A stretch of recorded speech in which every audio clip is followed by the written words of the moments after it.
सुश्रुत संहिता जो है उसके उपदेष्टा कौन है? पूरा नाम बोलो। काशीनाथ थोड़ी था, काशीराज दिवोदास धनवंतर। ठीक है। और इसके तंत्रकर्ता कौन है? वृद्ध सुश्रुत। ठीक। इसका काल नहीं है, 2350 ईसा पूर्व है इसका तो, और सुश्रुत का 1000 ईसा पूर्व मान। अब मजे की बात सुनो, मैं तुमको पढ़ा रहा हूँ और तुम्हारे और मेरे काल में फर्क कितना है? 1350। अरे 2300 तो माइनस में वो था, 1000 माइनस ये तो 1300 ही हुआ ना, समझ रहे हो? 1350 साल का फर्क। अभी इसलिए आया कि अलग अलग लोगों ने इस पर संगोष्ठियां की, बहुत सारी संभाषाएं हुई, तो ज्यादातर सबूत ये बता रहे थे कि भाई जो तंत्रकर्ता सुश्रुत है वो 1000 ईसा पूर्व के आसपास के लगते हैं। चलिए, सुश्रुत संहिता के बारे में उपदेष्टा हो गया, तंत्रकर्ता हो गया, और कुछ बताओगे? प्रतिसंस्कर्ता कौन है इसका? प्रतिसंस्कर्ता सुश्रुत काल बोलो, तीसरी ना, ईसा पूर्व बाद में, पूर्व बाद में, पूर्व लिखूं कि नहीं? इसमें पूर्व नहीं। और चरक का काल क्या है? दूसरी ईसा पूर्व है कि नहीं? दूसरी ईसा पूर्व है ना चरक का। तो अब सुनो, ये सुश्रुत इस सुश्रुत से अलग है, इसलिए इसको बूढ़ा वाला बोल दिया। जो पहले था वो वृद्ध बूढ़ा ही तो होता है, तो वृद्ध सुश्रुत और प्रतिसंस्कर्ता फिर तो हो गया ये सुश्रुत। और बोलो, नागार्जुन क्या था? द्वितीय प्रतिसंस्कर्ता कौन है? काल बताओ फटाफट। नागार्जुन, काल 5वीं शताब्दी। ठीक है। और यहां पर एक और आता है पाठ शुद्धिकर्ता, कौन है वो? काल बोलो। 10वीं। चक्रपाणी से पहले का एक बाद का, पहले का चक्रपाणी 11 का। 10वीं शताब्दी के और कौन कौन आचार्य रहे?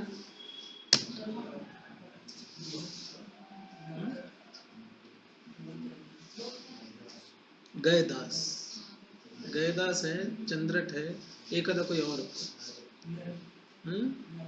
नरदत्त का मुझे पता याद नहीं आ रहा है ना, देख लेना उसमें हिस्ट्री वाला नोट्स सारा दे रखा मैंने, वैसे ही तुमको पूछ रहा था हिस्ट्री पढ़ा थी इसलिए। चलिए, ये आप इसकी बेसिक्स लिख लो, फिर उसके बाद बात करते हैं इसके अध्यायों की, चैप्टर की।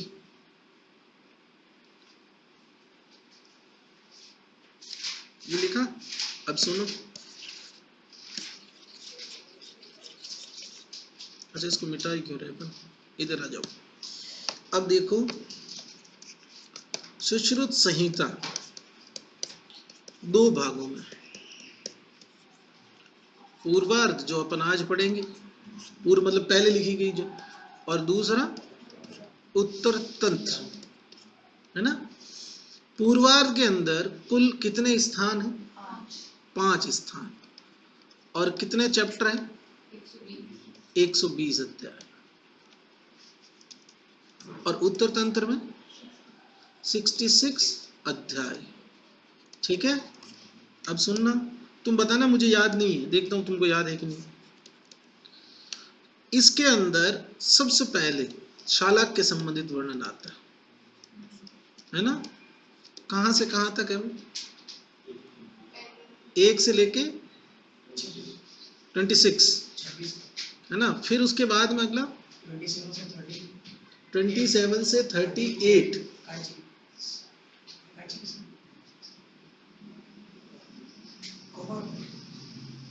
कौमार भृत्य, है ना। 27 से शुरू हो जाता है क्या कौमार भृत्य? 27 से शुरू हो जाता है क्या कौमार भृत्य? अरे बाल गृह वाला चैप्टर कितना है, कुछ आइडिया है क्या उत्तर तंत्र का? अब किताब तो है नहीं तुम्हारे पास, वरना देख लेते, है ना। 27 से लेके ऑनलाइन वाले देखते हैं क्या बता रहे हैं। यस, 27 से क्या है? बाल गृह, एक दूसरे को देख रहे हैं। 27 से लेके 38 तक कुमार व्रत। फिर बोल आगे, काय चिकित्सा 39 से 59 बोलो ऑनलाइन वालों, 39 से 59, ठीक है। फिर चौथा 60 से रस पेशेंट है क्या वो, रस बेसिक नहीं आता। हाँ चल रस बेजिम माने पर आगे कुछ तो बात, कुछ टॉपिक तो बोलते हैं उसको। 60 61 फिर 62 भूत विद्या कुछ होती है क्या? लास्ट वाले 4 चैप्टर तो रस तंत्र के दोष है। 60 61 और 62 ऐसे ही है ना? नहीं, हाँ 63 64 65 67 तो वो हो गए तंत्र भूषण अध्याय। तो भूत विद्या होगी तुम्हारे 60 61 और 62, ठीक है। अब 62 तक पहुंच गए, चैप्टर कितने बच गए? 4। लास्ट के जो 4 चैप्टर है ना, उनको बोला जाता है, उनको बोला जाता है तंत्र भूषण अध्याय। अब भूषण का मतलब आभूषण, इस उत्तर तंत्र का गहना है चैप्टर इस अर्थ। वो कौन कौन से हैं? 63 64 65 एंड 66।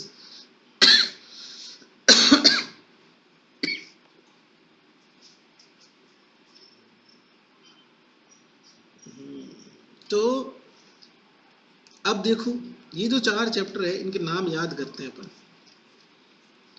इसकी ट्रिक होती है रस तंत्र के दोष, ऐसे याद करो, ठीक है। रस से अपन याद करें तो रसों के विकल्प जो है वो 63 में मिलते हैं। सह से स्वस्थ व्रत अध्याय 64 नंबर का, ये रस भेद विकल्प, ये स्वस्थ व्रत। फिर तंत्र से तंत्र युक्ति 65 और 66 क्या है?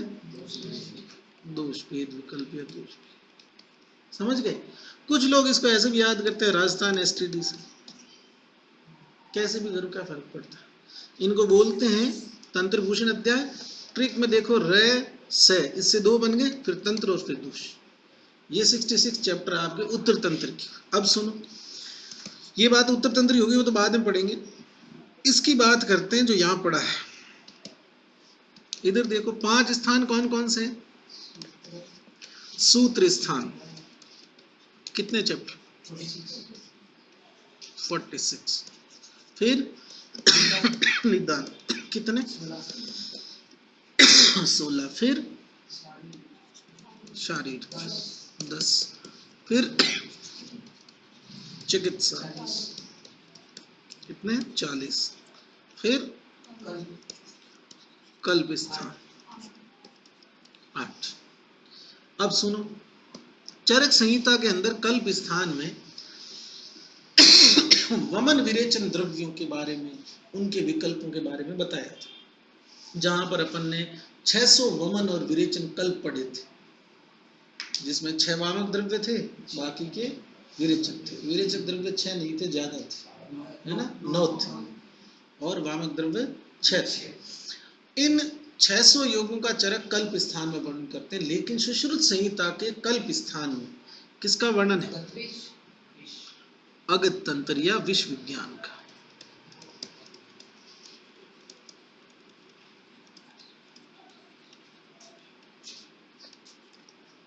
अब एक और इंपॉर्टेंट बात सुनो, क्वेश्चन आ जाए सुश्रुत संहिता में कितने स्थान है? क्या करो? 5 ही करने। उत्तर तंत्र स्थान नहीं है, वो उत्तर तंत्र है, उसका अपना अलग महत्व। 5 स्थानों में कितने चैप्टर? 120। सुश्रुत संहिता में कुल कितने चैप्टर है? 186।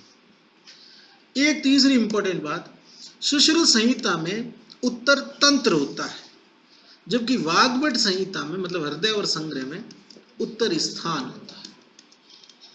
अब क्वेश्चन आ जाए निम्न में से कौन सा स्थान सुश्रुत संहिता में नहीं?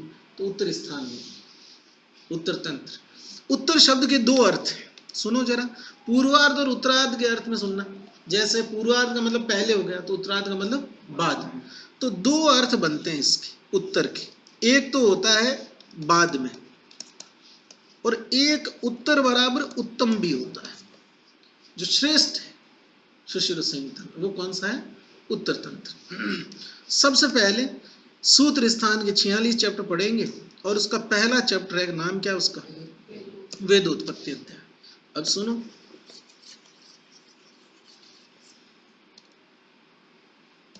वेदोत्पत्ति अध्याय तो सुश्रुत संहिता का पहला अध्याय है। चरक संहिता का पहला अध्याय बताओ? दीर्घ जीवित। दीर्घ जीवित है ना। वाग्भट संहिता का पहला अध्याय मतलब हृदय या संग्रह, क्या नाम है? आयुष काम्य अध्याय। सुनते रहना है ना, और नोट डाल के नीचे लिखना विमर्श वो इसमें इसी में आयुष काम्य रसायन सुश्रुत की देन।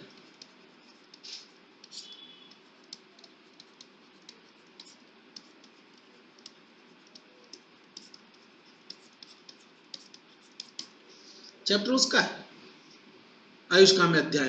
लेकिन जब सुश्रुत संहिता में रसायन पढ़ेंगे अपन तो वहां एक रसायन आएगा, उसका नाम क्या लिखा होगा? आयुष काम्य रस, है ना। तो अगर पूछे आयुष काम्य रसायन का, तो जल्दबाजी मत करना, क्वेश्चन देखना कि अध्याय पूछ रहा है कि रसायन पूछ रहा है, ठीक है। अब इसके अलावा वैशेषिक दर्शन का पहला अध्याय कौन सा है? धर्म व्याख्या। वैशेषिक दर्शन का प्रथम अध्याय अथा तो धर्म व्याख्या।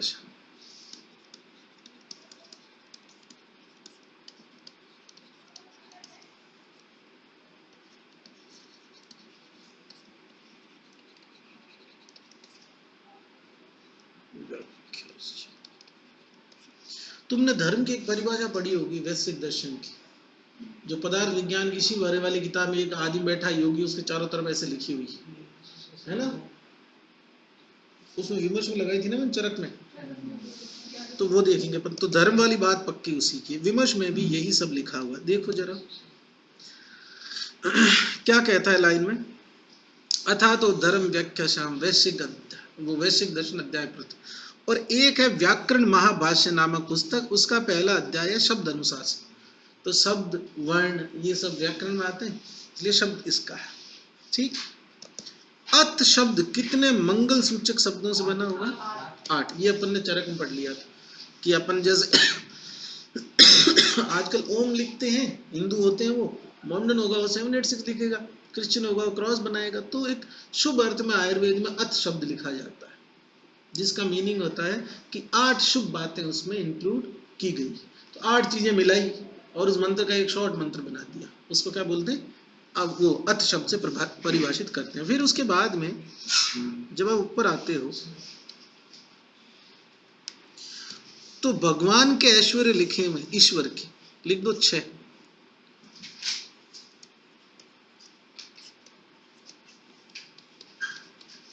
ऐश्वर्य का क्या मतलब होता है? हाँ, मुझे लगा बोलेगी कि अमिताभ बच्चन की बहू होती है ना, उस वो ऐश्वर्य है। इसका मतलब शक्तियां, योगियों के ऐश्वर्य सिद्धियां, और उसके अपने पढ़ लिए थे। चरक के अनुसार कितने थी? 8, और पातंजल योग सूत्र के अनुसार 23। वो भी चाहो तो नोट कर लेना, योगियों की सिद्धियां चरक बराबर 8। अणुमा महिमा लघुमा लाइन शुरू होती थी ना।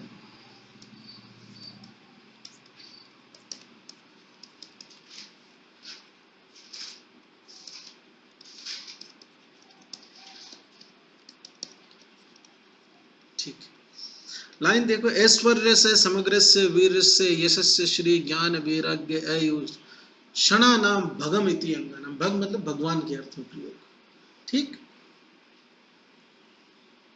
चलिए, यहाँ एक शब्द लिखा है, धन्वंतरी शब्द को तोड़ा है, और धनु जो उसका टुकड़ा उसका अर्थ हुआ है शल्य।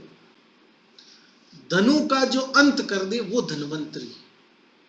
अब सुनो, सर्जरी का देवता ये, तो सर्जरी में तो शल्य वाला ही आएगा। लेकिन आयुर्वेद एक ऐसा शास्त्र है जिसमें सिर्फ फिजिकल शल्य को ही शल्य नहीं माना गया।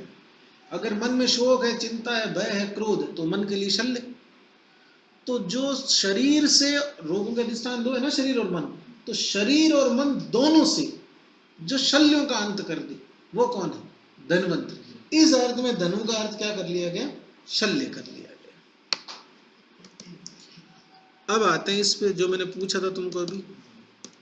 नाम देखो इसका, काशीराज दियोदास धन्वंतरि, ये पूरा नाम। ये सुश्रुत के गुरु थे और इनके कितने शिष्य थे? 7 शिष्य बराबर 7। और अगर ऑप्शन में नहीं हुआ तो सेकंड आंसर 12। अब तुम कहो 12 कहां से आए? तो देखो यहाँ एक शब्द लिखा है, मैं पहले 7 के नाम पढ़ देता हूं। औपदनेव, वैतरण, ये पोष कलावत, करवीर, गोपुरक्षित, सुश्रुत, और एक शब्द लिखा गया प्रभृत्य। इसका अर्थ होता है आदि। तो इस प्रभृत्य की टीका कर दी किसी ने, उससे 5 और मान ली। ठीक है। उन 5 में कोई भोज, निम्मी, कांकायन, गार्ग्य, गालव को भी मानता। फिर उसके बाद में नेक्स्ट देखो कोटेशन, किसी ने धन्वंतरि से क्वेश्चन किया होगा कि तूने इन 7 को क्यों लिया भाई? उसने कहा कि जो मेरे शिष्य है ना, उन पे कोई क्वेश्चन मार्क कर ही नहीं सकता। क्यों? सर्व एवं अमीमांस। अमीमांसा का मतलब अचिंत्य, मीमांसा का मतलब होता है जिसको आप डिस्क्रिप्शन दे सको, जिसका मतलब मेरे वालों के बारे में तो बात ही क्या करो, उस टाइप के। तो तुम्हारे लिए भी ऐसा बोल सकता हूं, लेकिन अर्थ का अनर्थ निकलेगा। सर्व एवं अमीमांस। सुश्रुत संहिता में 2 चीजें हैं, उसको उन्होंने अचिंत्य या अमीमांस कहा है, और वो तुम बताओ क्या है? एक तो शिष्य धन्वंतरि के, और दूसरे प्रभाव को, प्रभाव होता ना, रसगुण वीर्य विपाक प्रभाव, तो प्रभाव नहीं जानता था सुश्रुत। उसने उसको बोल दिया कि ये भी कोई अचिंत्य चीज है जिसके बारे में कुछ कहा नहीं, लेकिन वो सही था। अभी भी यही है, प्रभाव के बारे में कुछ कहा नहीं जा सकता। हाँ, उसको नाम दे दिया प्रभाव, उसके लिए अज्ञात था। चलिए अब आते हैं आयुर्वेद की प्रथम संहिता। कौन सी थी? ब्रह्म संहिता। प्रथम संहिता तो ब्रह्म संहिता है ना, सबके पिताजी तो वही है। क्या लिखता है? इयं खलु आयुर्वेदम अष्टांगम उपांगम अर्थवेदस। आयुर्वेद किसका उपवेद है? अथर्ववेद। अब अथर्ववेद का उपवेद तो आयुर्वेद हो गया, और एक का तुमने बता दिया था मुझे, यजुर्वेद का स्थापत्य वेद हो गया। और कौन सा वेद होता है? सामवेद का गांधर्व हो गया। और कौन सा बच गया? ऋग्वेद। ऋग्वेद का धनुर्वेद, है ना? रिद्धि याद किया था अपन। और एक आचार्य ऐसे हैं जिन्होंने कहा वेद 5 होते, और 5वां वेद कौन है? आयुर्वेद। लिख दो, काश्यप ने आयुर्वेद को 5वां वेद माना।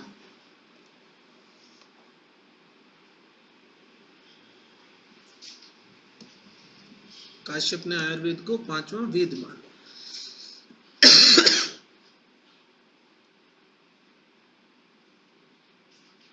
अब सुनो, विमुच में देखो एक बार इसी की छठे की। चरक और हस्तायुर्वेद में आयुर्वेद को अथर्ववेद का उपांग माना है। तो आप यहाँ चरक, सुश्रुत, वाग्भट, हस्तायुर्वेद, इन सब के अनुसार तो आयुर्वेद किसका उपवेद है? अथर्ववेद का। किंतु व्यास और चरण व्यूह द्वारा और शंकर द्वारा लिखे गए ग्रंथों में आयुर्वेद को किसका उपवेद माना है? ऋग्वेद। बस ये अलग वाला याद कर लो, बाकी सब तो जिंदाबाद है अथर्ववेद कि व्यासकृत, चरणकृत और शंकरकृत, ये राइटर है तीनों, पुराने जमाने कोई ऋषि। तो उन्होंने अपने ग्रंथों में क्या कहा कि ऋग्वेद का उपवेद है आयुर्वेद। अब श्लोक में आ जाओ। श्लोक शत सहस्त्रम अध्याय सहस्त्रम। श्लोक 100,000, 100,000 मतलब 1,00,000, और अध्याय 1,000। लिखो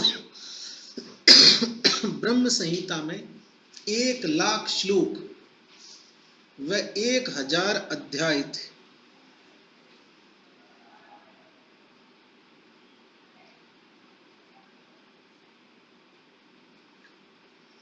अब सुनो, 1,00,000 श्लोक, 1000 अध्याय, एक आदमी तो उसको समझने मर जाएगा अगर 70-80 साल का होकर जिएगा तो।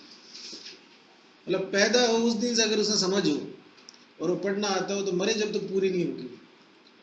तो स्पेशलाइजेशन किया गया। ब्रह्मा जी और तो वो थे ना, उनका तो कोई नष्ट होने का सीन तो है नहीं, वो तो पढ़ते रहेंगे, रिपीट भी करते रहेंगे, 20-25 बार तो कर ही लेंगे कोई उसका रिवीजन। अब उन्होंने कहा कि इसको बांट देते, अष्टांग आयुर्वेद में इसको व्यक्त करते। किस शास्त्र में अष्टांग आयुर्वेद में द्रव्य गुण को सम्मिलित किया गया? राजनिघंटु। राजनिघंटु ने अष्टांग आयुर्वेद में किसको सम्मिलित किया? द्रव्य गुण।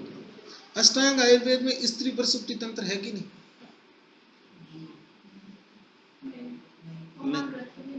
है ना?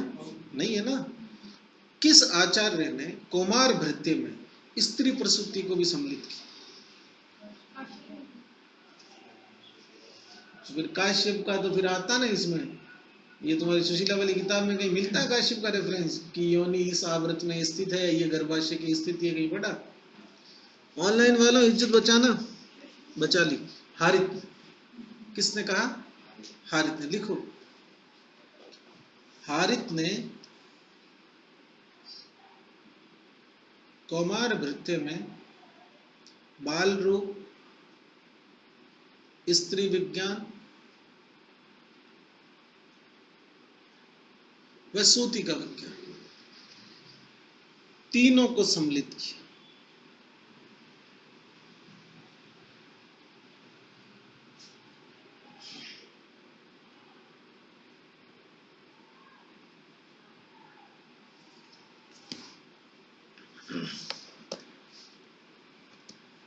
अब आ जाओ, अष्टांग आयुर्वेद क्या है पढ़ते। इधर देखो, सर्जरी का आदमी सबसे एक नंबर पे शल्य को रखेगा, फिर दूसरी किताब इसकी शालाक है उसको रख दिया, लेकिन जो ओरिजिनल है उसको कहाँ रख दिया? तीसरे नंबर पे काय चिकित्सा, भूत विद्या, कौमार भृत्य, अगत तंत्र, रसायन और वाजीगण। एक आचार्य जिसने इसको नहीं माना, काश्यप। बच्चों में वाजीगण की आवश्यकता होती नहीं, उसने क्या करा? अगत तंत्र और विष तंत्र को अलग अलग कर दिया। लिख दो, काश्यप संहिता में अष्टांग आयुर्वेद में वाजीगण तंत्र नहीं है, उन्होंने अगत तंत्र व विष तंत्र को अलग अलग माना।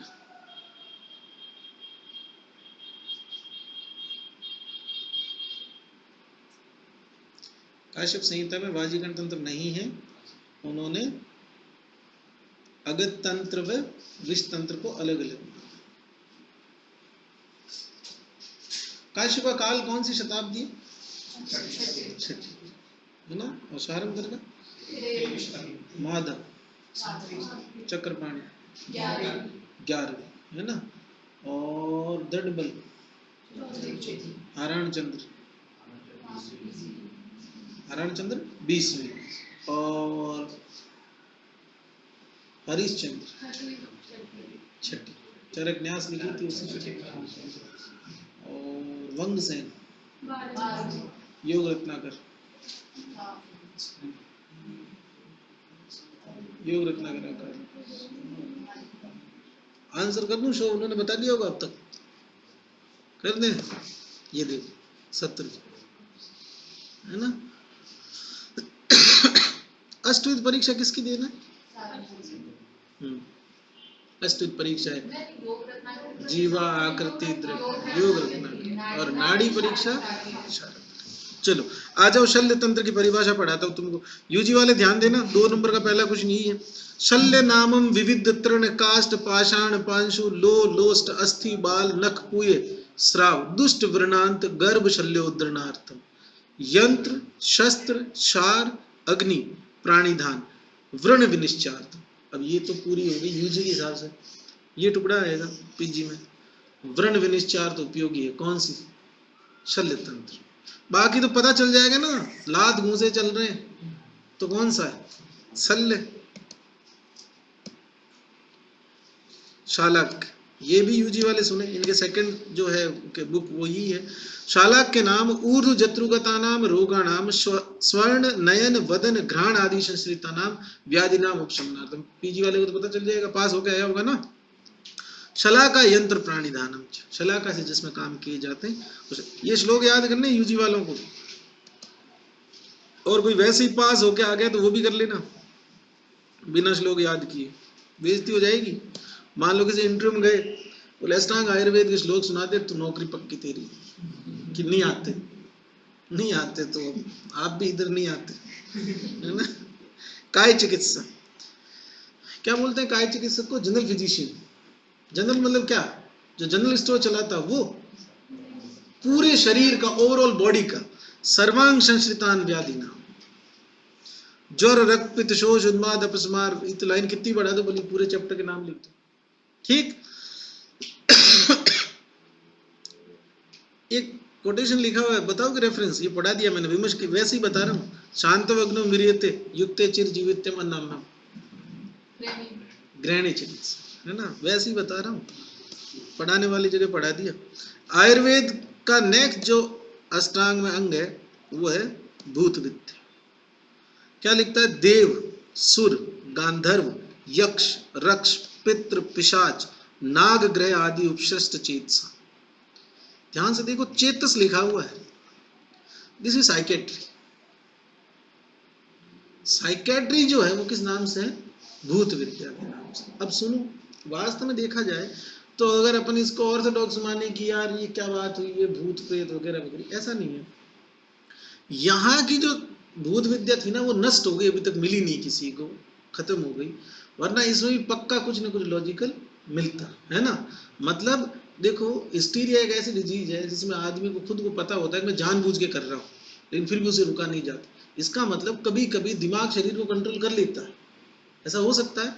तो ठीक वैसे ही इसमें भी ऐसी चीजें होगी जो भूत प्रेत राक्षस, इनका नाम कुछ भी दे दिया गया हो, अल्टीमेटली उस आदमी को ये फील करवाते थे कि अब तेरा भूत निकाल दिया, अब तो ठीक होगा, तो उसका मेंटल सेटिस्फेक्शन हो गया कि हाँ मेरा ट्रीटमेंट हो गया, अब मैं ठीक। क्योंकि मानसिक व्याधियां बहुत सारी, उसकी चिकित्सा देखो, शांति, बलि, है ना, आदि ग्रह प्रकोप शमनार्थ।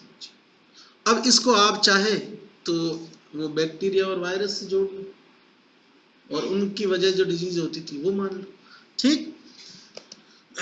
नेक्स्ट देखो, कौमार व्रत, ये तुम्हें पता है, याद भी करी होगी, पास भी हो गए अब तो। कुमार भरणम, अब इधर देखना कितनी, पहले तो रटते हैं अपन पास होने के लिए, तो पर हर लाइन का मीनिंग है।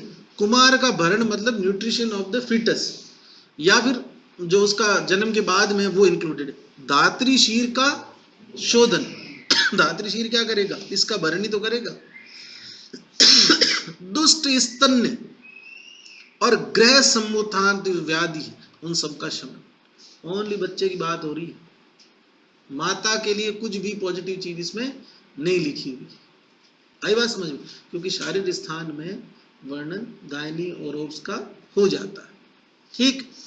विमर्श में कहीं लिखा हुआ हरित वाली लाइन नहीं है, चलो ठीक है। फिर उसके बाद में अगत तंत्र, ये तुम्हें पता है, ये शिव भगवान के मित्र हैं सारे। अगत तंत्र नाम सर्प कीट लूता मूषिका आदि दस्त विष व्यंजनार्थम विविध विष संयोग उपशमनार्थम। अब तुम मुझे जल्दी जल्दी बता दो, इसने तो अगत तंत्र कह दिया, सुश्रुत ने तो। चरक क्या बोलते हैं अगत तंत्र को? विष, गर, वैरोधिक,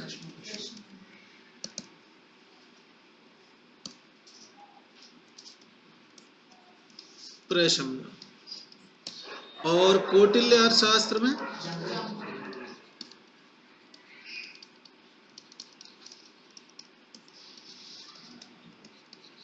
और वाग्भट में।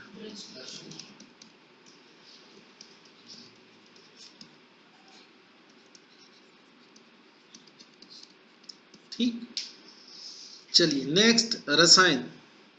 रसायन तंत्रम नामम, इस टुकड़े से सबको समझ में आ जाएगा। देखो इधर, वय स्थापना, वय स्थापना मतलब समझे? बढ़ती उम्र मानो थम सी जाए, ऐड आता था नहीं, किसका आता था वो? झंडू पंचायत का किसी का ऐड आता था, मुझे पता नहीं। तो बढ़ती उम्र मानो थम सी जाए, ऐसा कौन कर सकता है? रसायन। एंटीऑक्सीडेंट जिसके अंदर ज्यादा होंगे, न्यूट्रिशन वैल्यू होगी, वो सब रसायन। लेकिन लास्ट में बड़ी जोरदार बात लिखी हुई है, रोग अपहरणम समर्थन।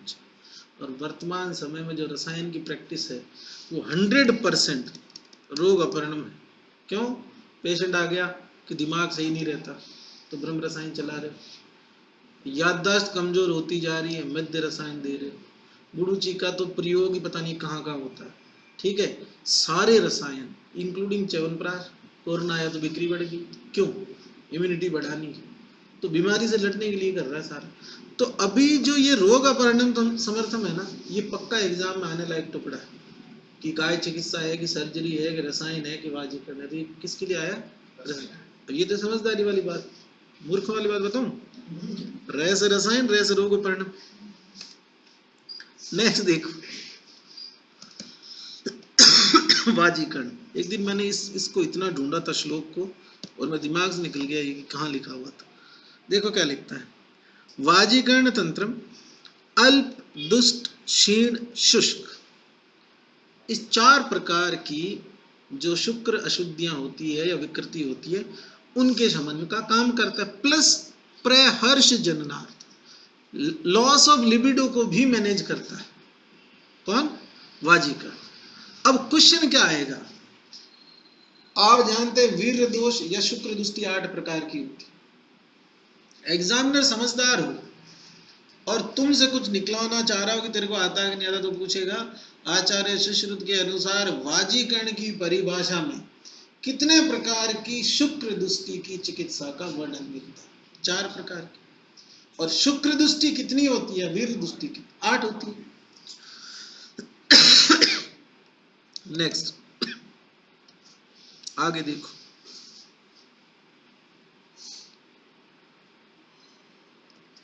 आयुर्वेद का प्रयोजन, ये सबको पता है, नॉन आयुर्वेद वालों को भी पता है। क्या है? स्वस्थ से स्वास्थ्य रक्षण, आतुर से विकार प्रशमन।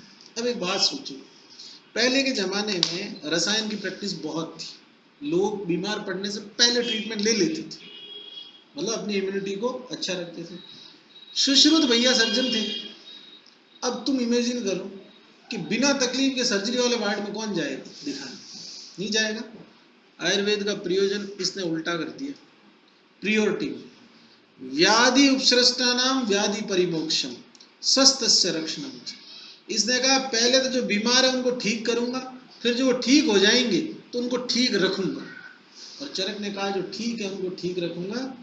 एक्चुअली क्या है, सर्जरी जो है ना वो एलोपैथी के बहुत नियर बाई है, और इतने नियर बाई अब तो अपन ओवरलेप करके उनको मतलब ओवरटेक कर गए ना, इसलिए तो सर्जरी में पहले परमिशन मिली, क्योंकि सर्जरी के अंदर तो जरूरत है।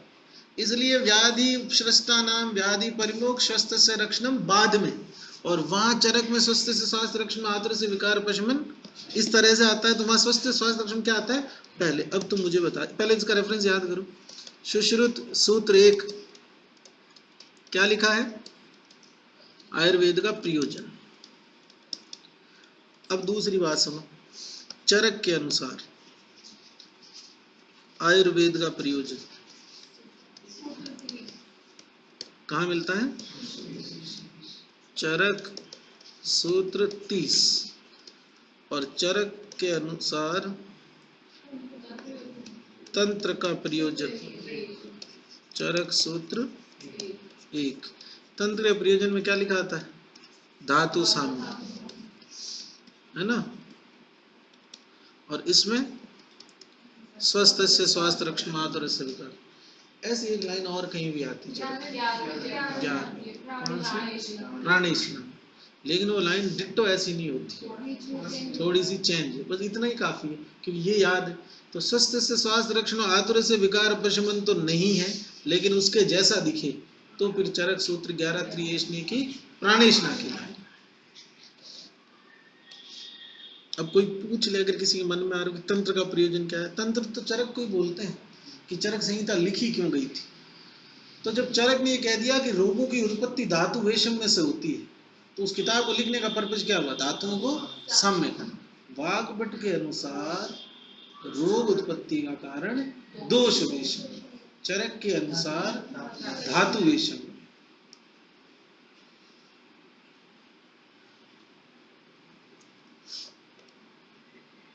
विमर्श में कहीं पढ़ी होगी और वो लाइन वैसे लिख रखी होगी, चरक ने भी स्पष्ट किया, वो गलत लिख रहा है सब। पहली लाइन सही है, देखो विमर्श की, प्रयोजनम चैस्य शस्त्रस्य स्वास्थ्य रक्षण, इधर रेफरेंस भी दे रखा है। ये तो हो गया चरक अनुसार आयुर्वेद का प्रयोजन। और जो तीसरी लाइन है धातु साम्य क्रिया उक्ता, ये है आयुर्वेद तंत्र का या चरक संहिता का प्रयोजन। चलो आ जाओ, आयुर्वेद की परिभाषा या निरुक्ति चरक में कहाँ मिलती है? सूत्र 30 में आयुर्वेद की परिभाषा कौन सी? हिता हितम सुखम दुखम आयुस्तस्य हितम। और यहाँ कहाँ मिल रही? सूत्र 1 में।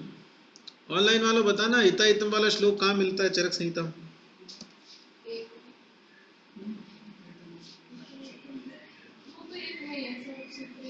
परिभाषा कह रहा हूँ मैं तो, हिता हितम वाली परिभाषा कह रहा हूँ, वो तो कहाँ मिलती है? पहले में। हिता हितम वाली पहले में। अरे पहला श्लोक आयुर्वेद कॉलेज का 3 दिन तक माथा घूमता, उसको याद करते हैं तो क्या हिता हितम, और वो अभी तक हिता हितम ही चल रहा है, जबको हित अहितम है ना, वह चल रहा है। अब देखो, आयुरस्मिन् विद्यते अनेन वा आयुर्वेद विन्दति इति आयुर्वेदम। अब इसका रेफरेंस क्या हो जाएगा? 1/2-3 नहीं हो जाएगा क्या? तो नंबर हो गया ना 1 2 3।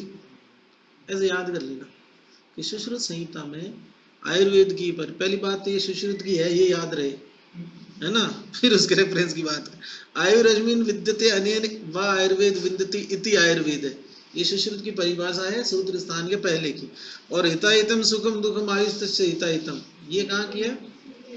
चरक सूत्र 1 की आयुर्वेद की परिभाषा है। और चरक संहिता में हितायु अहितायु सुखायु और दुखायु का वर्णन चरक सूत्र 30 में। अलग अलग बातें दोनों, है ना, आपस में कोई लेना देना नहीं।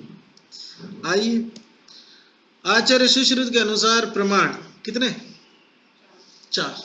प्रत्यक्ष, आगम, अनुमान, उपमा। और क्या चरक बोल दिया क्या मैंने? सुश्रुति बोला ना। कई दिन तक चरक बोला जा सकता है क्योंकि बहुत दिनों से चरक बोल रहा हूँ। सुश्रुत के अनुसार 4 है, चरक के अनुसार कितने थे?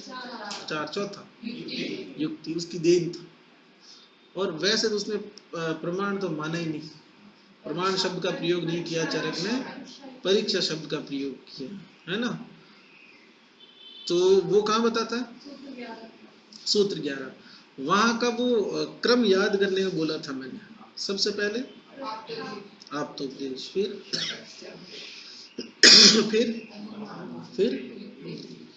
कौन सा प्रमाण त्रिकालिक होता है?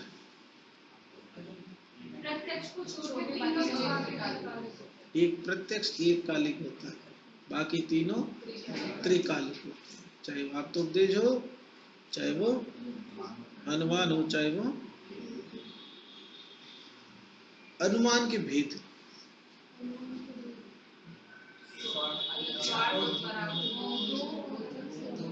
क्वेश्चन सुनना, अनुमान के भेद होते हैं 1 2 3 4।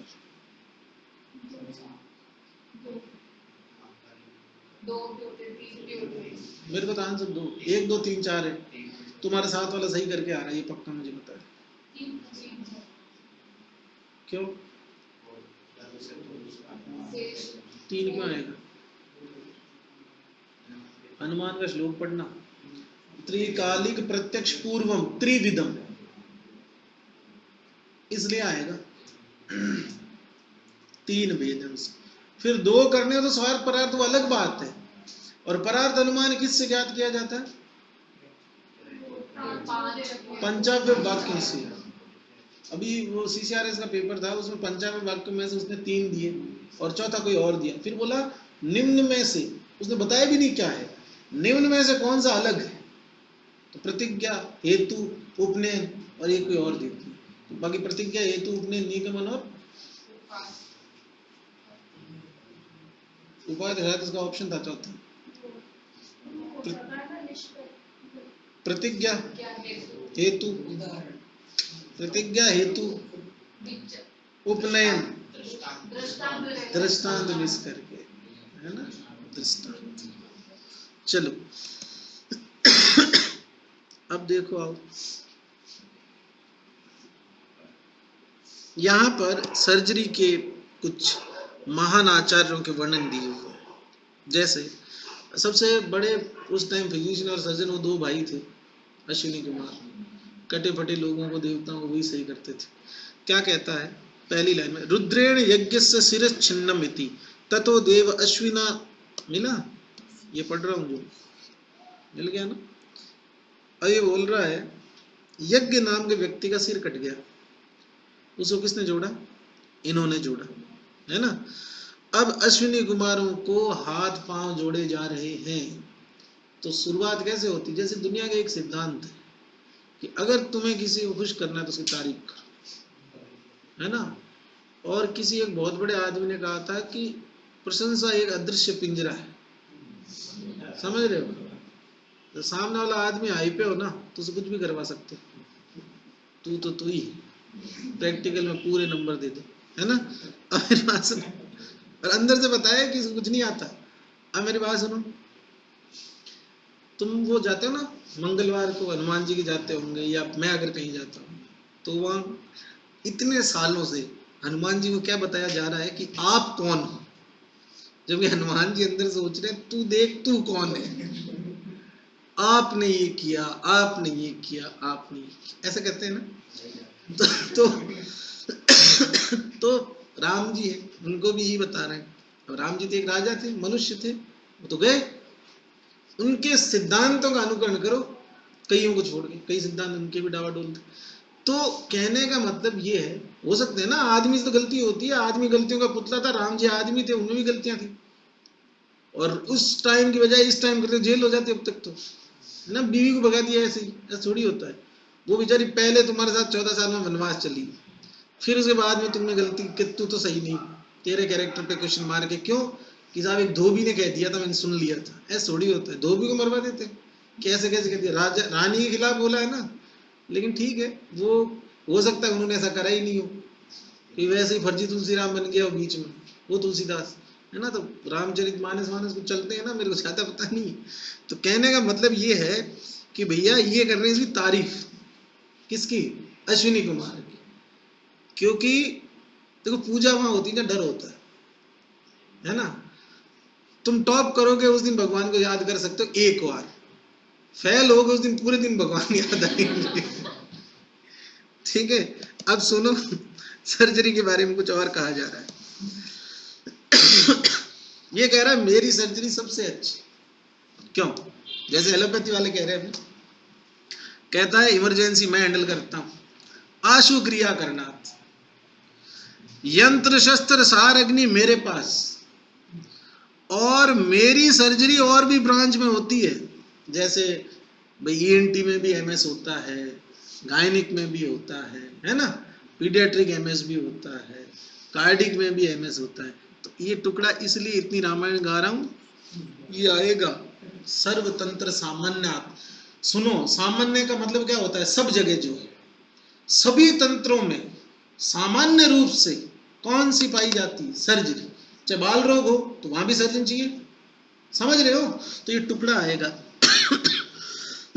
बाकी तो तुम कर दोगे हंसते खेलते। सर्वतंत्र सामान्य आती पहले दिमाग काय चिकित्सा, वो जनरल फिजिशियन है, पर वो काय चिकित्सा के बारे में चरक लिख सकता था। ये बात वहां था कि भाई संपूर्ण शरीर की व्याधियां जो होती हैं उन, लेकिन सभी तंत्रों में, मतलब सभी अष्टांग पार्ट है उन सब में किसको मान रहा है? सर्जरी को मान रहा है। आ जाओ, अगली बात बहुत सही लिखी इसने। एलोपैथी से मेल खाता है सुश्रुत। क्या लिखता है? शाश्वतम पुण्यम स्वर्गम यश्यम आयुषम व्रति करश्चेति, इसी से कमाऊंगा, इसी से खाऊंगा। आयुर्वेद कौन सी संहिता को व्रतिकर संहिता भी कहा जाता है? क्योंकि चरक ने तो कह दिया कि अगर तूने पैसा लिया तो इससे अच्छा है तू आग के गोले खा के मर जा, है ना। लेकिन इसने कहा भैया ऐसा नहीं होता है, यंत्र शस्त्र भी लाने पड़ते हैं, ड्रेसिंग के लिए बैंडेज लानी पड़ती है। समाज से बहिष्कृत होके इसने डिसेक्शन किए थे। लोग घृणा करते थे सुश्रुत से कि दूर, मरे हुए के पास, पहले कोई मरे हुए के पास जाता था तो नहलाते, पता नहीं क्या क्या करते थे। और उस टाइम वो था, बौद्ध लोगों का साम्राज्य था। तो बौद्ध जो थे ना अहिंसक थे, तो वहां तो मतलब इस तरह की बात करना पाप था। तो इसने बेचारे ने बहुत झेला। तो इसने कहा देखो पुण्य देता है, स्वर्ग भी देता है, यश भी देता है, आयु भी देता है, लेकिन वृत्ति कर भी है ना। और चरक ने इस बात को वहां कह दिया था वहां तो कह दिया था इस बात को। वैसे सूत्र में कुछ बोला इसके बारे में, उसने कहा, उसने यार कितनी बड़ी बात कही, उसको समझने वाला चाहिए। उसने धनेशना बताई थी। उसने कहा इससे बड़ा पाप क्या होगा कि सालो तुम पैदा हो गए, तुम्हारी जिंदगी 70 साल की है और तुम गरीब के गरीब बने बैठे हो। तो न पापात पापी अस्ति, इससे बड़ा कोई पाप नहीं कि जीवन लंबा है और जीने के साधन कम। ठीक है, फिर आगे बढ़ू। ये आयुर्वेद का इतिहास, जो हिस्ट्री में 2 बार गच्चे खाए जिसने, उसको तो अच्छे से याद होगा। तो क्या लिखता है, ब्रह्मा ने दक्ष प्रजापति ने अश्विनी कुमार, अश्विनी कुमार से इंद्र। अब मेरी बात सुनो, जब तक देवता थे ना तब तक एक की भी हिम्मत नहीं पड़ी कि यूं कह दे कि उससे मैं लेके आया था। जैसे ही इंद्र से भारद्वाज आया चरक में, इसने कहा मैं इंद्र से मैं लाया हूं। अब वो वाली बात होगी, पता नहीं किसको सपने में मिले इंद्र। अब चरक ने कहा था कि प्रथम संभाषा हुई थी सूत्र स्थान के प्रथम अध्याय में, 53 ऋषि थे। तो वहां पर सबने इकट्ठा हो गए और सब बोले सबसे सीनियर कौन है, बोले रिटायर्ड होने वाले ही। तो साल भर का मामला, इनको भेज दो मिलने, बाद में तो परमानेंट मिलने जाएंगे। वो इंद्र का दोस्त था भारद्वाज, तो उसको भेजा। वो गया 4 GB की पेन ड्राइव लेके, इंद्र ने उसमें डाली, उसने लाके उल्टी कर दी। सुन लो भाई जिसको जो सुनना है। और वही हुआ जो अब क्लासेज में होता है, टीचर सबको सेम पढ़ाता है, उसी क्लास में से एक फर्स्ट रैंक आता है, उसी क्लास में से एक लास्ट रैंक आता है। तो अटेंशन और टाइम का मामला है देखो। ठीक है, अब यहां तक तो सबका सीन एक है। यहां से चरक के अनुसार तो क्या है, भारद्वाज, फिर आत्रेय, फिर अग्निवेश, ये है। सुश्रुत के अनुसार इंद्रादहम कौन, धनवंतरी। ये वैसी वाली बात होगी, पता है, जैसे कुछ कॉलेज के टीचर होते हैं ना, तो बोलते हैं कि तेरी कॉपी तो मैं ही जांचूंगा। अब जांच कौन रहा है, उसको पता ही नहीं है। तेरा पेपर तो मैंने ही बनाया है, वो क्वेश्चन आया, पेपर पहले देख लिया उसने कहीं, वो क्वेश्चन आया मेरे सामने हो रखा है। ऐसा एक बार एक टीचर को मैंने पेपर बताया, मैं जब पीजी में था, फिर यूजी बच्चे आए बहुत सारे, आया ना वो क्वेश्चन, मैंने कहा था ना पढ़ना। अरे हाँ, तो क्लास लेने नहीं गए, काय को पढ़ना। फिर उसके बाद में इंद्राद अहम, और अहम से फिर 7 आगे। ये बातें धन्वंतरी कर रहा है। अब चरक संहिता की इसकी शैली में एक फर्क है। चरक संहिता में तो अग्निवेश बोलता था और आत्रेय बोलता था, उन दोनों को इन्वर्टेड कोमा में दृढ़ बल डालता था कि तम वाज भगवान आत्रेय, है ना। तो वह प्रतिसंस्कार का सूत्र था। यहाँ कभी सुश्रुत बोल पड़ेगा, कभी धन्वंतरी बोल पड़ेगा। चलो फिर उसके बाद में नेक्स्ट देखो। अब ये तो बता दिया कि इंद्र, मतलब मैं जाता हूं यूनिवर्सिटी में पेपर बनाने, क्यों, वीसी जो है उसका दोस्त है, उससे लेके आया पेपर। अब बता रहा मैं कौन, मुझसे बड़ा न कोई हुआ न होगा। अहम ही धन्वंतरी आदि देव, मैं ही हूं सबसे पहला देवता धन्वंतरी। जरा रुजा मृत्यु इनको हरने वाला, किसकी, अमरा नाम, देवताओं की। देवताओं की जो बीमारियां हैं, बुढ़ापा है, मृत्यु है, उनका नाशक। शल्याङ्गम अंगेर उप्रेर उपेतम प्राप्तो अस्मि गाम भूयम इहम उपदेशतम। और अब मैं इस पृथ्वी पर अवतरित हुआ हूं तुम सबको शल्य तंत्र का ज्ञान देने के लिए। ठीक होगा। और धन्वंतरी की उत्पत्ति कैसे हुई थी, समुद्र मंथन से, है ना। चलिए अब ये वाला वो धन्वंतरी है कि नहीं मालूम नहीं, लिख दिया होगा। नेक्स्ट देखो, पंच महाभूत शरीरी समवाय इति पुरुषम इच्यते, ये तो पता ही होगा ना। क्वेश्चन आता है शरीरी क्या है, यहाँ आत्मा। नेक्स्ट देखो दूसरी लाइन, लोको ही द्विविधम, स्थावर और जांगम। स्थावर जांगम मतलब जानवर और पेड़ पौधे। फिर लिखा दुनिया दो तरह की फिर से है, गर्म और ठंडी, उष्ण और शीतवीर, आग्नेय और सौम्य। फिर उसने बोला इन दोनों तरह के क्लासिफिकेशन में एक चीज कॉमन है, वो क्या है? पंच महाभूत। सुश्रुत संहिता की पूरी चिकित्सा पंच महाभूत पे टिकी हुई है। Basic concept of treatment Sushruta का पंच महाभूत। उसने तो वहां भी बोल दिया ना कि गुरु लघु होते हैं वीर, बाकी कुछ नहीं, अम्ल फम्ल कुछ नहीं होता। और उसके बाद में उसने वहां बोला कि जब अपन ऋतु ग्रहण कर रहे थे, वहां उसने बोला ठंडा और गर्म दो ही होता है, ठंडे वीर्य वाली औषधियां ठंडे मौसम में ग्रहण कर लो और गर्म वाली गर्म। फिर उसने देखो आगे क्या लिखा है, चतुर्विध भूत ग्रामम। अब देखो चतुर्विध भूत, भूत मतलब तो जीव हो गया, ग्राम का मतलब ग्रुप हो गया। 4 टाइप ऑफ ग्रुप हो गए जीवित जीवों की। कौन से? स्वेदजन्य, सॉरी संस्वेद, फिर उसके बाद में अंडज, एक और रह गया ना, और ये वाला जरायुज, स्वेदज, जरायुज, अंडज और औद्भिद। अब देखो स्वेद से तो कैसे हो सकता है कोई, लेकिन होता क्या है कि ह्यूमिडिटी जहां होती है और माइक्रोब का जो कल्चर होता है वो एक फिक्स टेम्परेचर पे और ह्यूमिडिटी पे ज्यादा होता है, तो यूं कह सकते हैं उसको अपनी कॉलोनी को स्प्रेड करने के लिए वो टेम्परेचर और वो स्वेद लाइक एटमॉस्फेयर चाहिए, इसलिए स्वेदज। जरायुज अपन सब है, अंडज भी समझ में आता है, औद्भिदज। अब औद्भिदज कोई जमीन से तो पैदा होने से रहे, लेकिन ज्यादातर समय वो जीवन का अपना जमीन के अंदर ही व्यतीत कर पाते थे, क्योंकि जैसे पानी चाहिए मछली को तो अपन उसको जलचर बोल देते, मतलब जलज जीव बोल देते हैं, जल में जन्मा हुआ। तो उसी तरह ये पैदा कहाँ हो रहे हैं?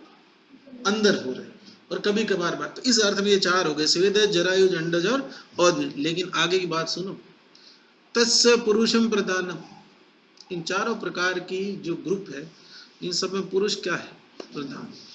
इसका सीधा सा कारण है, क्रेनियल कैपेसिटी जो होती है वो 15-16 सीसी होती है। अब एक तो हेलीकॉप्टर है अपन तो, और वो बेचारे जो है वो साइकिल है। तो साइकिल और हेलीकॉप्टर क्या करेंगे? हेलीकॉप्टर वाला कभी निपटा सकता साइकिल वाले, ठीक। तस्य उपकरणम अन्यतम, क्या लिखा है? बाकी सब तो उसके जीने के साधन मात्र है। इसलिए मुर्गे काटो, भैंस काटो, कुत्ता काटो, खाओ पियो मौज करो, ऐसा बोल रहा है ये तो। इस श्लोक के लिए एक बार मेरे एक होम्योपैथिक डॉक्टर थी, उसने बहुत बहुत मतलब बहुत 1 घंटे तक सुनाया था मुझे। जानता नहीं मैंने सिर्फ इतना ही बोला था, मेरे को आप क्या कहते हैं, मैंने कहा मैं आयुर्वेद में, मैं तो दिखाने गया था। वो थोड़ी मेंटली रिटार्डेड थी। उसने बोला क्या है आपका आयुर्वेद? आयुर्वेद कहता है जीवो जीवस्य भोजनम। मैंने कहा मैंने तो नहीं पढ़ा ऐसा कहीं। फिर उसने बोला कि तुम्हारे सुश्रुत संहिता में लिखा हो, अगर किसी को मिले तो बताना, मुझे अभी तक ऐसा मिला नहीं कि जीवो जीवस्य भोजन। तो मैंने कहा मैडम ये तो वो भी हो सकता है ना कि डाइवर्सिटी मैनेज करने के लिए इस तरह से। बोले कुछ नहीं है, तुम लोग मारते हो खाते हो बस। अरे मैंने कहा मैंने जिंदगी में देखा तक नहीं है कभी, मैं कैसे? बोले जो पढ़ता है ना वो भी दोषी होता है। तो वो थोड़ी फ्रस्ट्रेटेड थी, मतलब एज थी उनकी शायद 60+ एज थी, और वेल नोन होम्योपैथिक डॉक्टर ही उदयपुर की। उस टाइम में आया ही था, वरना तो नहीं सुनता फिर लेकिन मेरे साथ एक तो सीनियर थे, वो सुना दिया उसने। तो फिर मैंने पता करा तो वो मैडम का मेडिसिन में हाथ बहुत अच्छा था, लेकिन दिमाग से वैसे थे, उनके कुछ फैमिली प्रॉब्लम्स रही होगी। चलिए, तद दुख संयोग व्याधि उच्यन्ते। दुख का संयोग क्या है? अब दुख कैसा ही हो जाए, वो सब क्या है? रोग। नेक्स्ट देखो, व्याधियों के भेद। 4 प्रकार की व्याधियां होती है। आजकल आगंतुक ज्यादा है मतलब चलते चलते कोई अंदर गिर जाए, वैसी व्याधियां ज्यादा है। आगंतुज, शारीर, मानस, और इसके बाद में बाकी सारी हो जाती है ना। स्वाभाविक तो चल ही रही है, जिस दिन पैदा हुए उस दिन से मौत नजदीक आना शुरू हो गई, स्वाभाविक चल रही है। सुबह शाम की बीमारी है क्या? खाना। और दिन भर की बीमारी है पानी और हवा चाहिए, सब बीमारियां ही तो है। अब आगंतुज व्याधि मैं मजाक नहीं कर रहा, सही बता रहा हूँ। वर्ल्ड के अंदर सबसे ज्यादा जो किशोर अवस्था है उसमें मृत्यु का कारण रोड एक्सीडेंट्स। रोड एक्सीडेंट जो है वो दुनिया के अंदर सबसे ज्यादा, अभी ऐसे यूनिसेफ वगैरह के बहुत प्रोग्राम चलते हैं इस पे, तो उसके डेटा है लेटेस्ट, पिछले 10 साल से कांस्टेंट है, वो अभी भी नंबर 1 है। रोड एक्सीडेंट जो है वो नंबर 1 कॉज है किशोरावस्था में मृत्यु का। फिर उसके बाद में आगे देखो, शारीर, कार्डिक डिजीज, डायबिटीज, स्ट्रोक, ये सब शारीरिक में आ गई। Generally life style related disease जो, हालांकि ये तो शारीरिक में सारी आ गई। तीसरा मानस, लेकिन ये 1 नंबर पे अभी वैसे देखा जाए तो। कैसे? लोगों के अंदर सहनशीलता बहुत कम हो गई, जल्दी इरिटेट होना, परेशान हो जाना, है ना। चौथी स्वभाव, ये तो सब जब से मानव है तब से। तो 4 तरह के भेद। लेकिन अगर क्वेश्चन आ जाए कि सुश्रुत के अनुसार व्याधि के भेद, बोलो 7। फर्स्ट आंसर 7, सेकंड करना पड़े तो फिर चरक। चरक वाले तो याद होंगे क्या? 3 कौन कौन सी? नीज आकंत जुमान से, स्वाभाविक नहीं मानता। विमर्श में कहीं पढ़ी होगी, टीप लेना, दिख जाएगी, है ना। ये लिखी रखी पहली लाइन, और परिभाषाएं भी दे रखी। नेक्स्ट देखो क्या है इनकी डेफिनेशन। आगंतुज देखो क्या लिखता है, तेसाम आगंतुजो अभिघात निमित्त, चोट लगना, एक्सीडेंट जितने भी हैं, चाहे वो कोई सा भी, मतलब जिसमें शरीर का कोई हिस्सा किसी बाहरी आघात से विकृत हो जाए, ठीक। फिर शारीरिक, वात पित्त कफ शोणित सनिपात वैषम्य निमित्त, रक्त काउंट कर लिया भाई ने, चौथा दोष, समझ में आ रही। चरक ने रक्त को दोष कहाँ माना? मानस्तु, अभी जो चल रहा है, क्रोध, शोक, भय, हर्ष, विषाद, ईर्ष्या, ये सब इसमें आएंगे, इच्छा, द्वेष वगैरह। स्वाभाविक देखो, शुद्ध, पिपासा, जरा, मृत्यु, निद्रा। निद्रा बीमारी है, लेकिन सम्यक रहे तो, मतलब फ्रिक्शन की तरह है, आवश्यक नेगेटिव फोर्स, है ना, वैसा ही। मतलब टाइम तो खराब करती है, और दिमाग सही से चले इसलिए जरूरी है ना। लेकिन सिर्फ दिमाग के लिए सो ही रहा है तो अति निंद्रा तंद्रा कारण, पता है ना, ज्यादा सोने से और नींद आती है। 6 घंटे बहुत, 5 घंटे रात को, 1 घंटा दिन को तुम लोग सो सकते हो जो पढ़ते मतलब युवा अवस्था में सोया जा सकता है 1 घंटा दिन। अब ऐसे हैं कई तो कि पूरा दिन पंखा चल रहा है, बस हवा खाते रहते हैं, सोते रहते हैं, है ना। और नींद उनके जीवन का बहुत जरूरी हिस्सा, वो भी दिन वाली। मतलब उसको अगर खाना खिला, पहले तो बोलेगा बहुत भूख लगी, उसको खाना खिलाओ, खाना खाने के बाद वो सब बहुत नींद आ रही है, अगर वो कहीं बैठा भी होगा ना, मैं थोड़ी देर गाड़ी में सो जाता हूँ, इस टाइप के भी लोग। मतलब क्या हुआ कि वो लंबे टाइम से सो रहा है, उसको साथ में तो हो गई, बायोलॉजिकल क्लॉक बन गई ना ब्रेन के अंदर। प्रॉब्लम ये उसके एफिशिएंसी बढ़ा रही है, और जितनी भी लाइफ स्टाइल डिजीज है ना 100% एफिशिएंसी, ठीक।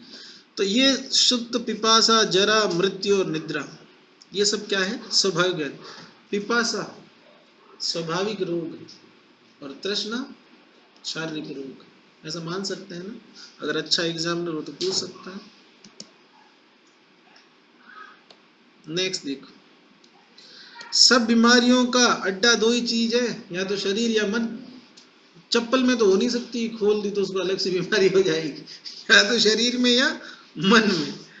ये पूछा था किसी ने मेरे से एक बार, ये भी पूछ रखा है। संशोधन, शमन, आहार और आचार, यहां से इंपॉर्टेंट क्वेश्चन आया था। इन चारों को निग्रह हेतु कहते। अब सुनो, निग्रह का मतलब नाशक।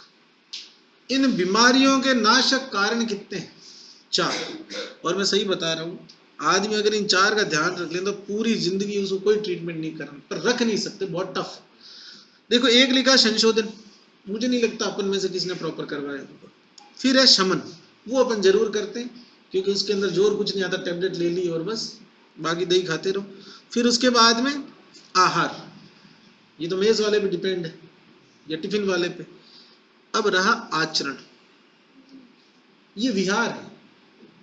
मतलब अपन किस तरह का, जैसे अभी सर्दी आई गई है और फ्रिज का पानी शुरू कर दिया, तो इस टाइम चांस है कि सर्दी जुकाम होंगे सबको, क्योंकि सर्दी के अंदर कफ जमा हुआ था और टेम्परेचर बढ़ा तो वो पिघलेगा। इस टाइम में तूने पिया तो पहले जमा हुआ था ना, तो मान लो कि ये स्रोतस है, ये कफ का ही था, तो अपनी जगह पे जमा हुआ पड़ा था वो, लेकिन अब तो बह चला और बह के और वात या पित्त वाले में पहुंच गया, तो ये डिजीज। ठीक, तो ये विहार है। लेकिन यहां पर एक चोट कर दी बीएचयू ने, हिंदी में यहां विहार लिखा हुआ है, बीएचयू ने क्वेश्चन पूछा निग्रह हेतु में सम्मिलित नहीं। ऑप्शन थे शोधन, शमन, आहार, विहार। फिर विहार करना पड़ा क्योंकि श्लोक में आचार लिखा हुआ है।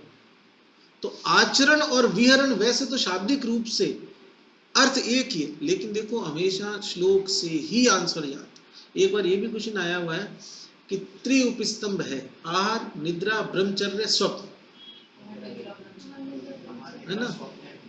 है ना, वाग्भट से पूछा था उसने। तो वहां अब वाग्भट ने स्वप्न लिखा कि निद्र लिखा, अपन वैसे याद करते हैं चरक वाला, तो उस वाग्भट के नोट मैंने दे रखा उसका ईयर वीयर, वो देख लेंगे। तो शोधन, समन, आहार, जहां तक हो सके अगर तुमको याद आ रहा हो कि श्लोक में ये लिखा हुआ तो ब्लाइंड आंसर कर दो, कुछ सोचने की जरूरत नहीं है, चाहे कॉमन सेंस कुछ भी कह रहा हो। नेक्स्ट देखो आगे, भोजन की बात करते हैं 36 आर। अब देखो प्राणी नाम पुनर्मूलम आहारो, प्राणियों का मूल क्या है? आहार। भाई गाड़ी में फ्यूल चाहिए, आदमी को खाना चाहिए, बल, वर्ण, ओज सब यही देता है। और ये आहार कितने रसों के अधीन है? 6। 66 रसेसु आयत, आयत मतलब अधिष्ठान। रस पुण्य द्रव्य आश्रम, और रस किसके आश्रित होते हैं? द्रव्य के। सुनो इधर देखो, रस गुण ही तो होते हैं। रस क्या? चीनी है, उसका रस क्या है? मधुर, तो मधुर गुण हुआ चीनी का। और गुण और कर्म हमेशा किसके आश्रित होते हैं? द्रव्य। इसलिए लिख दिया रसा पुण्य द्रव्य आश्रम। ठीक है, द्रव्याणीर पुण्य औषध। अब सुनो इस लाइन का मतलब सही समझना, इसका मतलब ये नहीं कि द्रव्य औषध के अधीन है ना, औषधियां द्रव्य ही होती है। जितनी भी मेडिसिन अपन लेते हैं वो द्रव्य ही तो है, और उनके अंदर रस है। अब सुनो, मैं क्यों कहता हूं कि सुश्रुत पंचकर्म पे चिकित्सा, वो पंच महाभूतों पे चिकित्सा करता है। रस और पंच महाभूत संबंध है।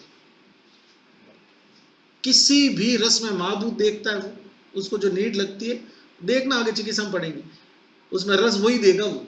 बाकी ज्यादा सोचता नहीं है, बहुत ज्यादा योग भी नहीं है इसमें, तुमने देखेंगे सुश्रुत में ज्यादा योग नहीं होते हैं, और न कोई वैसी दवाइयां बताई कि कॉम्बिनेशन बना के, बहुत सिंपल ये है, ये महाभूत की कमी है या अधिकता है, उसको बैलेंस करना, तो वैसे चिकित्सा करता। फिर आगे देख क्या लिखता है, तास्तु द्विविधा स्थावर जान। औषध के दो भेद हैं, स्थावर और जांगन। जो जानवरों से प्राप्त होती है, जो स्थावर द्रव्यों से प्राप्त होती है। विमर्श के अंदर चरक सूत्र 27 की फेमस लाइन मैंने पढ़ाई थी, आहार प्राणी नाम, प्राणी के बाद लास्ट लिखता है तुष्टि पुष्टि बल मेधा सर्व मन्ने प्रतिष्ठित। याद आया? आया तो अच्छा। नेक्स्ट देखो, इसी विमर्श में एक लाइन, द्रव्य की परिभाषा यत्र आश्रिता कर्म गुणा कारणम समवाय यत् द्रव्य, पढ़ दिया था अपन, चरक सूत्र 1, सठ पदार्थ मानता है। नेक्स्ट, कारण और कार्य द्रव्य फिर दो भेद थे, और कारण द्रव्य कितने थे? 9। पंचमहाभूत, आत्मा, काल, मन और दिशा, और कार्य द्रव्य के भेद 2, चेतन और अचेतन। नेक्स्ट देखो, स्थावर के पुनः 4 भेद किए। अब औषधियां 2 थी ना, स्थावर जंगम, तो स्थावर के 4 भेद क्या क्या? वनस्पति, वृक्ष, विरुद्ध, औषध। अब इधर देखो, ये जो वृक्ष है ना, इसी को वानस्पति कहते हैं। बात समझ में आई? वृक्ष को ही क्या कहा जाता है? वानस्पति। कहां? चरक। तो ये देखो, चरक के जो स्थावर के 4 भेद हैं वो होते हैं वनस्पति, वानस्पत्य, विरुद्ध और औषध। इस तरह से मान लो, फल, पाक, निस्ता, औषध, वैसे बोलता है। विरुद्ध का मतलब लताएं होती। अब ऐसे याद कर सकते हो, विरुद्ध मतलब जो ग्रेविटेशन के अपोजिट डायरेक्शन में बिना किसी स्टेम के खुद के चढ़ जाते सारा लेके, वो विरुद्ध हो गए। और औषधि मतलब जैसे जो भी चीज पकने के बाद में जिसका पौधा नष्ट हो जाए, जैसे चावल है, गेहूं है, या कोई भी प्लांट है जिसके फ्रूट लग जाए एक बार और फिर नष्ट हो जाए, फिर अगर फिर से लेना तो फिर से बोना पड़े। अब आम में ऐसा थोड़ी होता, हर साल उसी पेड़ पे आम आता, लेकिन जो फल के पकने पर जिसका अंत हो जाए वो औषध। वनस्पति और वानस्पति का फर्क समझो। वनस्पति का मतलब है जिसमें फूल नहीं आते, डायरेक्ट फल आता है, फूल लगे ही नहीं, सीधा ही फल लग गया। और वानस्पति का अर्थ है जिसमें पहले फूल आते हैं फिर उसके बाद में फल आते हैं। अब सुनो इधर देखो, इसमें एक चीज है, और ए आ ई पढ़े होंगे ना, पहला क्या है, ए ही तो होता है, और ये वानस्पति में आ की मात्रा लगती है, तो यहाँ चीजें कितनी हो जाती है, दो। तो इस आ से तुमको दो याद रखने हैं कि पहले फूल आएंगे फिर फल, और इसमें सिंपल सीधा क्या लगेगा, फल। लाइन देखो, फिल इन द ब्लैंक्स में आए तो कर देना, अब ऐसी लाइनें थोड़ी मतलब ही नहीं है पढ़ाने का। ए पुष्पा फलवंतो वनस्पति, पुष्प रहित सीधे फल आ जाए तो वनस्पति। पुष्प फलवंतो वृक्षा, पुष्प और फल दोनों मिल जाए तो वृक्ष। प्रतानवान स्तंभ नियश्च विरुद्ध, ये टुकड़ा याद रखना। प्रतान समझते हो ना, जो उसके तंतु निकलते हैं बेल में से, वो प्रतान है। और स्तंभी अन्यश्च, किसी दूसरे का सहारा लेके जो ऊपर चढ़े, वो विरुद्ध। फल पाक निष्ठा औषध, फल के पकने पर जो नष्ट हो जाए वो औषध। नेक्स्ट देखो तुम, जांगम के भेद। जांगम के 4 भेद हैं, जरायुज, अंडज, स्वेदज और इन्हीं को क्या कहा जाता है, चतुर्विध भूतग्राम। अभी तो पढ़ा। नेक्स्ट देखो 39 नंबर का कोटेशन। जरायुज के एग्जाम्पल देखो, पशु है, मनुष्य है, शेर वगैरह है। फिर अंडज के देखो, खग मतलब पक्षी, रेप्टाइल्स, सरीसर बोल रहा है। और आगे वाली बात ध्यान सुनना, कृमि कीट पिपली का ये क्या बोल रहा है, स्वेदज। ठीक है। इंद्र गोप मंडुक प्रभृत्य अद्भुत मिला। अब ध्यान से सुनो, इसमें से एक याद कर लो कि ये जो केकेपी वाला होता है ना, ये स्वेदज होता है। कृमि कीट पिपली का ये स्वेदज। इसके अलावा तुम इसको भी पहचान लोगे, इसको भी पहचान लोगे। जो गड़बड़ कर सकता है वो ये कर, तो केकेपी में है नहीं, न इंद्रगोप है न मंडू, तो वो फिर क्या होंगे, औद्भिदज। ठीक। विमर्श के अंदर 1 2 3 चौथी लाइन में भेल संहिता लिखती है, औद्भिदस्तु तृण लता वृक्ष वानस्पति। औषधियों को तृण भी कहा जाता है। औषधियां तिनके ही तो होती है, गेहूं देख लो, चावल देख लो। नेक्स्ट, स्थावर द्रव्य तुम्हें पता है, जितने भी प्लांट्स हैं उनकी चीजें नाम लिखे हुए ना, देखो, त्वक, पत्र, पुष्प, कंद, निर्यास वगैरह वगैरह। और जांग में क्या लिखा है, चर्म, नख, रोम, रुधिर, अंत। नेक्स्ट, अब आते हैं पार्थिव। अब सुनो, औषधियां 2 थी, स्थावर और जांगम। तीसरा भेद क्या ले आया, पार्थिव। ऐसे ले आया। इसका मीनिंग ये है कि स्थावर में इसने प्लांट्स और पार्थिव दोनों को काउंट कर लिया। हालांकि ऐसा होना नहीं चाहिए था, क्योंकि चरक अलग अलग वर्णन करते हैं, स्थावर, जांगम और पार्थिव ऐसे बोलते हैं।